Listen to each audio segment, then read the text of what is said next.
Hi guys, welcome back to our channel, Life as a Canadian Immigrant.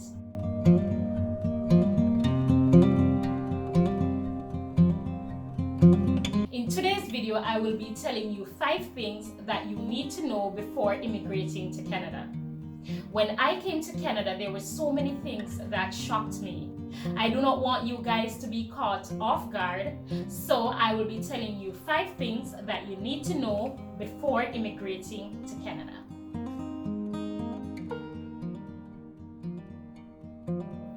Number 1, the weather.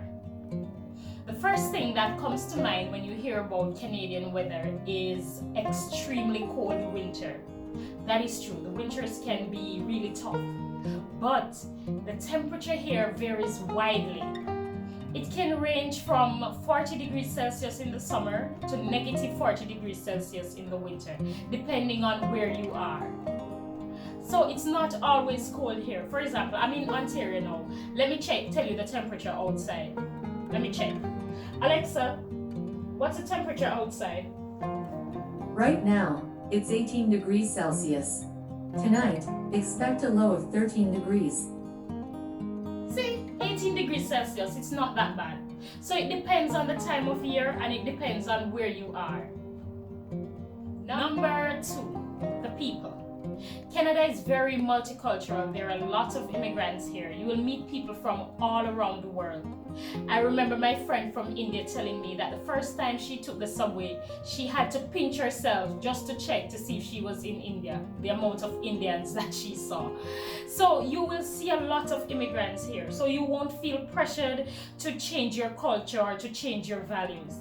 However, you'll need to adapt and evolve if you want to be successful here. Say, for example, English is not your first language. You know you will need to practice on a daily basis your communication skills. Most of the people I've met so far are welcoming and kind.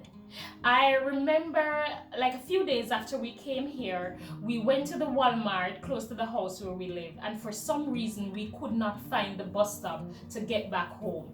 So we were there walking with the groceries, and my spouse had my son in his hand and some groceries. So we had a lot of load, and this car just pulled up to us. We were looking for the bus stop, so we were walking back and forth.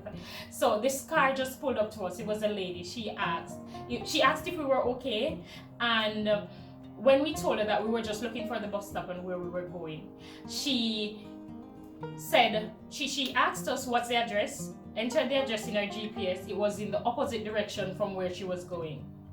And she said, you know what, I'll turn around and take you guys home. And she did.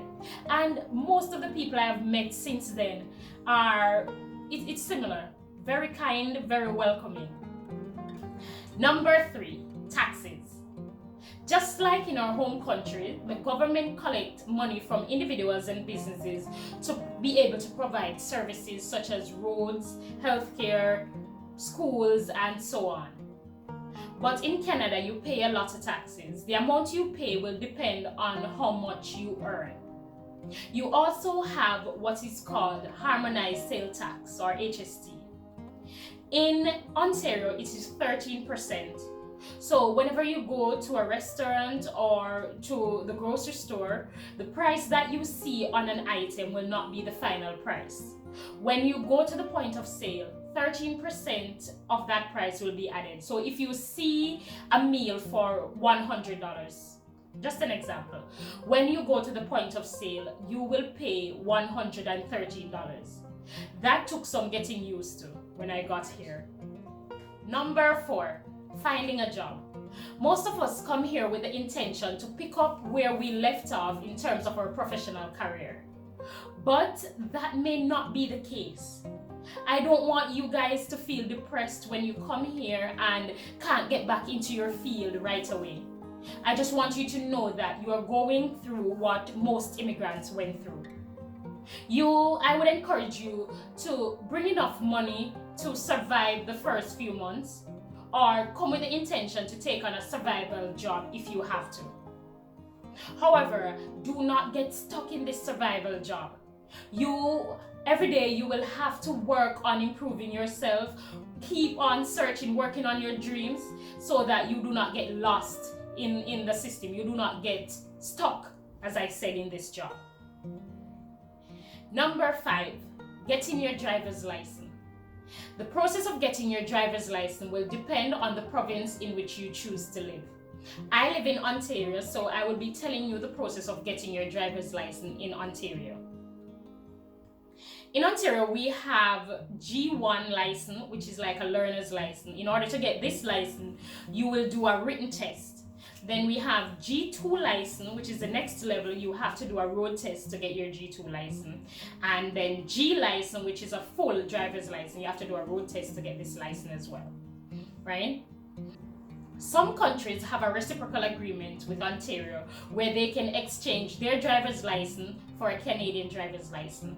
Jamaica is not one of those countries though. So when we came here, we were allowed to drive with our Jamaican license for 60 days.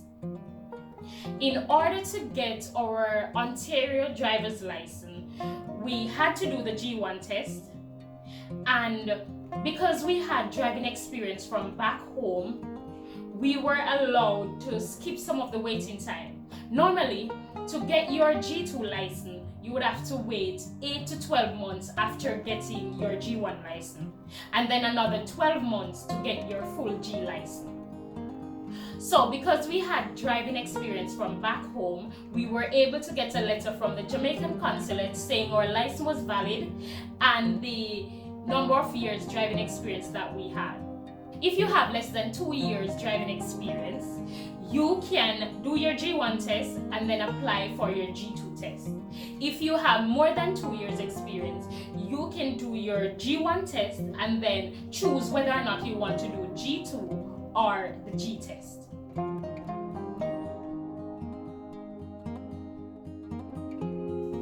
Those are 5 things that you need to know before coming to Canada.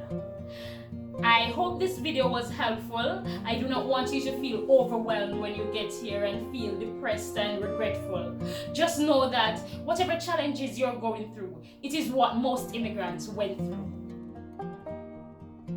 Thanks for watching. Please like, subscribe, and hit the notification bell. See you next time.